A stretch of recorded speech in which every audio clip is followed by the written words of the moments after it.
Je pensais que c'était seulement sur GTA qu'on pouvait voir une bagarre sur une piste de bowling. Je vais vous expliquer ce qui s'est passé entre DaBaby et le frère de DaniLeigh. Et les autres personnes. Il y a une vidéo de la bagarre et je peux pas vous la montrer là. Elle est actuellement dans ma story Snap, donc si tu veux la voir, tu m'ajoutes. Mes réseaux sont juste ici. Bref, sans plus tarder, let's go pour les news.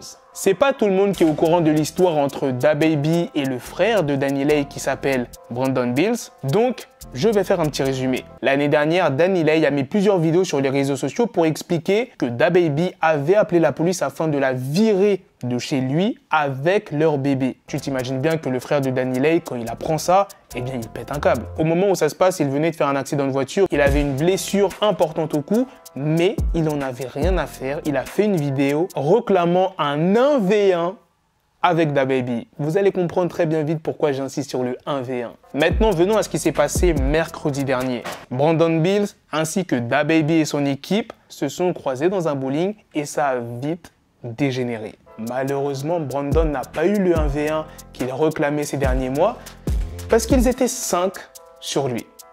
Oui, vous avez bien entendu, 5 contre 1. Après ce qui s'est passé au bowling, il s'est exprimé sur les réseaux. Ces Renois veulent m'attraper par les cheveux, ces Renois m'attrapent pas à la loyale, ces Renois sont venus sur moi par surprise. Je t'ai parlé comme un homme, Renoir. Je t'ai dit, viens, on va parler 1v1 comme des hommes, mon Renoir. Toi et moi sur un côté, mon Renoir, débat est de vrais Renoirs. Le boug abuse un peu sur le N-word, je peux même pas censurer carrément. Et il y a aussi DaBaby qui s'est exprimé sur les réseaux. Rien n'a changé, le premier Renoir qui fait le fou se fait démarrer. Et la dernière news est sur la famille de Nipsey Hussle qui a annoncé qu'une seconde boutique de vêtements, Marathon Clothing, allait voir le jour à Los Angeles. Le frère aîné s'est exprimé. Ce deuxième emplacement est un rêve que Nipsey a toujours eu et il est important que ses enfants puissent voir ses projets se réaliser. Il y aura également des cours qui seront offerts pour les jeunes. Tous ceux qui sont sortis de ce programme, y compris mon frère, ont fini par poursuivre une carrière musicale réussie.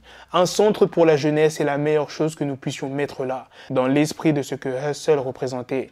Quelque chose qui vise à inspirer les jeunes et leur enseigner des compétences qu'ils peuvent utiliser pour être productifs et légitimes quand ils deviennent adultes. Voilà les gars, c'est la fin de cette news sur Nipsey Hussle. C'est aussi la fin de cette vidéo. Dites-moi dans les commentaires qu'est-ce que vous en pensez de ces deux news, surtout la news principale sur DaBaby.